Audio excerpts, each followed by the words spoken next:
നരേന്ദ്രമോദി നടപ്പാക്കിയ വികസന പ്രവർത്തനങ്ങൾ തദ്ദേശ സ്ഥാപനങ്ങളിലേക്ക് എത്തുന്നതിനുള്ള വോട്ടാണ് ജനങ്ങൾ വിനിയോഗിക്കുന്നതെന്ന് ബിജെപി സംസ്ഥാന ഉപാധ്യക്ഷൻ സി കൃഷ്ണകുമാർ പാലക്കാട് കൽപ്പാത്തി GLP സ്കൂളിൽ ആദ്യ വോട്ടറായി വോട്ട് രേഖപ്പെടുത്തിയ ശേഷം മാധ്യമങ്ങളോട് സംസാരിക്കുകയായിരുന്നു അദ്ദേഹം.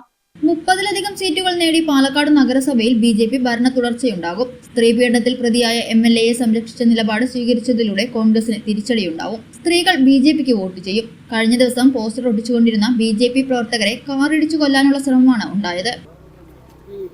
13 ദിവസമായിട്ട് ഒളിയിലുള്ള MLA എന്നിട്ട് വോട്ട് ചെയ്യാൻ വരാൻ സാധ്യതയൊക്കെ കേൾക്കുന്നത്. പാലക്കാടിലെ സ്ത്രീ വോട്ടർമാർ ഇത്തവണത്തെ വോട്ട് ഭാരതീയ ജനതാ പാർട്ടിക്ക് അനുകൂലമായിട്ടാണ് രേഖപ്പെടുത്തുക. സ്ത്രീകളെ ഇത്രയേറെ ക്രൂരമായിട്ട് ദ്രോഹിച്ച ആ MLA സംരക്ഷിക്കുന്ന നിലപാടാണ് കോൺഗ്രസ് സ്വീകരിച്ചതെന്നുള്ളത്, UDF സ്വീകരിച്ചതെന്നുള്ളത് പാലക്കാട്ടിലെ ജനങ്ങൾ കണ്ടിട്ടുണ്ട്. ഇത്തവണ വലിയ തിരിച്ചടി പാലക്കാട്ടിലെ വോട്ടർമാർ UDFന് നൽകും.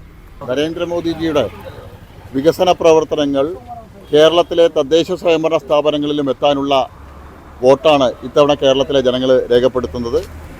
പാലക്കാട് നഗരത്തിൽ കഴിഞ്ഞ 10 വർഷക്കാലമായിട്ട് തുടർന്നു വരുന്ന വികസന പ്രവർത്തനങ്ങൾക്കുള്ള വികസന തുടർച്ചയ്ക്കായിട്ടുള്ള വോട്ടാണ് പാലക്കാട് നഗരത്തിലെ ജനങ്ങൾ രേഖപ്പെടുത്തുക.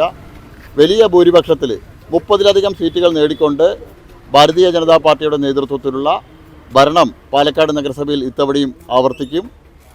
പാലക്കാടിലെ ജനങ്ങൾ കഴിഞ്ഞ 10 വർഷക്കാലം എന്താണ് വികസനം എന്നുള്ള കണ്ടതുള്ള തിരഞ്ഞെടുപ്പാണ്. നിലവിലിപ്പോൾ പോലീസ് കസ്റ്റഡിയിലുള്ളത് 5 BJP ഒരാൾ സ്ഥാനാർത്ഥിയാണെന്നുള്ളൊരു വിവരമില്ല. അല്ല, സ്വാഭാവികമായിട്ടും ഒരു സംഘർഷം ഉണ്ടാകുന്ന സമയത്ത് പ്രവർത്തകരെ കസ്റ്റഡിയിലെടുക്കുക പോലീസ് ചെയ്യാറുണ്ട്. പോലീസിൻ്റെ വിശദമായിട്ടുള്ള അന്വേഷണം നടക്കട്ടെ. ഞങ്ങളുടെ പ്രവർത്തകർ നിരപരാധികളാണ്. ഞങ്ങളുടെ പ്രവർത്തകർ ബൂത്ത് കെട്ടുന്ന സമയത്ത് ആ പ്രവർത്തകരെ കാറിടിച്ച് കൊല്ലാനുള്ള ശ്രമമാണ് UDFൻ്റെ ഭാഗത്തുനിന്നുണ്ടായത്. തെരഞ്ഞെടുപ്പിന് തൊട്ടു തലേന്നുണ്ടായ അക്രമത്തെക്കുറിച്ചുള്ള ചോദ്യത്തിനായിരുന്നു മറുപടി. അക്രമത്തെ തുടർന്നുള്ള സംഘർഷത്തിലാണ് പരിക്കേറ്റത്. UDFിലെ തന്നെ ഒരു വിഭാഗം എറിഞ്ഞ കല്ലേറിലാണ് പരിക്കുണ്ടായതെന്നും പറഞ്ഞു. ഇവിടെ മറ്റൊരു കാര്യം, ഒരു 18 വയസ്സായ ഒരു KSU പ്രവർത്തകന്റെ കണ്ണ് എറിഞ്ഞ് അതീവ ഗുരുതരാവസ്ഥയിലാണ്. BJP പ്രവർത്തകരാണ് എന്ന് FIR ഉണ്ട്. 5 പേരെ കസ്റ്റഡിയിലെടുത്തിട്ടുണ്ട്. ഇന്നലെ രാത്രി പോസ്റ്റർ ഒട്ടിച്ചുകൊണ്ടിരുന്ന BJP പ്രവർത്തകരെ കാറിടിച്ച് കൊല്ലാനുള്ള ശ്രമമാണ് നടന്നത്.